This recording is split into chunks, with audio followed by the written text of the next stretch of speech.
Okay, so now we're going to put all of our code, which will calculate these 6 random numbers, inside a function triggered by the button on the page.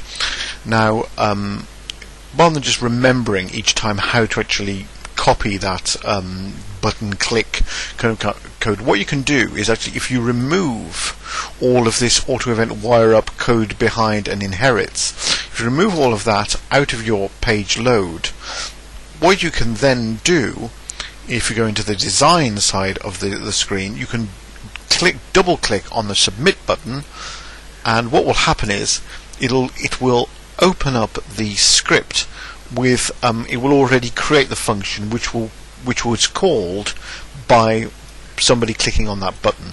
So that would a nice easy way to do that without having to remember this kind of syntax of sender by val e as system event args or things like that. Okay, so first of all, I'm going to just go through a loop 6. I'm just showing you the loop just to type out the numbers 0 to 5.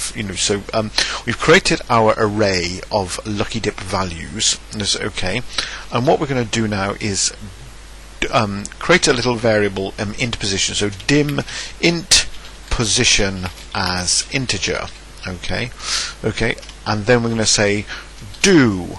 Okay, and then continue on there, and then we say loop until int position equals 6.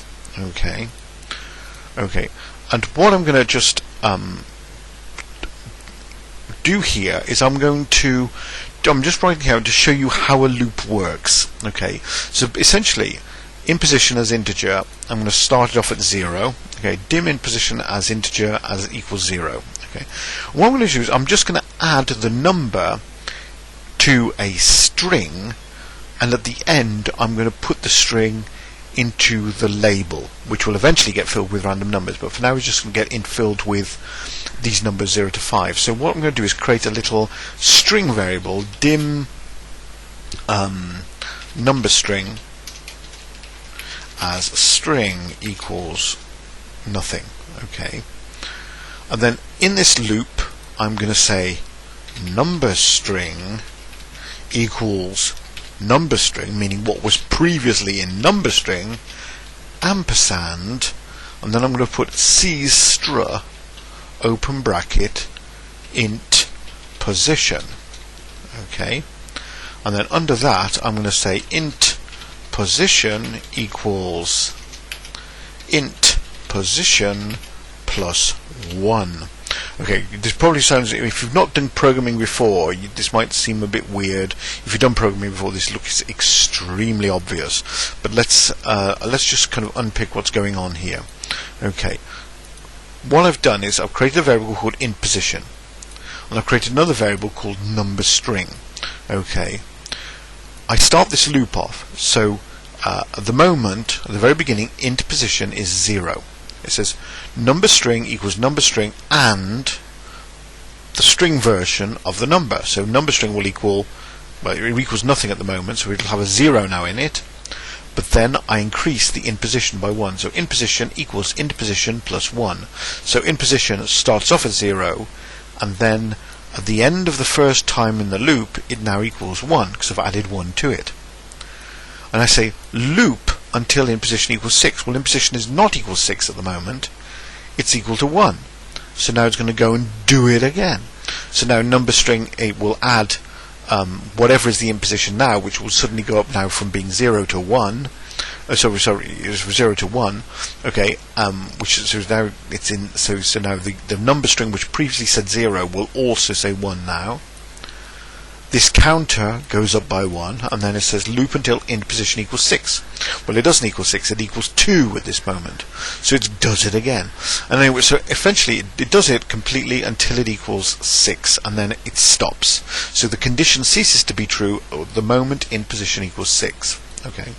And at this point, let's just put whatever's inside number string into our label, and the label has got the name lucky dip label. So let's kind of at the very end of this function, let's say lucky dip label equals lucky dip label dot text. I mean the text inside the label equals number string. Okay, so that's hopefully that will work. So what we should see now, if I play this, is everything inside the number string should be 0, 1, 2, 3, 4, 5, 6. Okay, no, it shouldn't equal 6. It should be stop at 5 because it shouldn't get to 6. Okay, so let's just start debugging. And as I say, what we should see is underneath, just above the button, we've got a label, and inside that label it should have 6 numbers. So if I click submit, what should happen is there, 0, 1, 2, 3, 4, 5. So that's worked. Okay, that has worked. Okay, and then just to prove that it works, and also to prove the logic of it, we could have changed things if we want. So we could say loop until interposition equals 9, and now I'm going to stop it and start it again. So I stop it and I start it again, and I bring up the browser, and in the browser it should show me the interface. And if I click on the button, it still says 6. I typed in 6 before, but it goes up to 9 now. So it goes everything up to the thing. So that's what we've done. At the moment, we make it display a certain number of numbers. Okay, but put it back to 6 now for safety's sake. But we don't want it to display just a set of numbers, do we? We want it to display a set of random numbers. So instead of adding the number of the interposition to the number string, what we want to do is add a random number between 0 and 49. Okay, so in the next part of the tutorial I'll show you how to do that.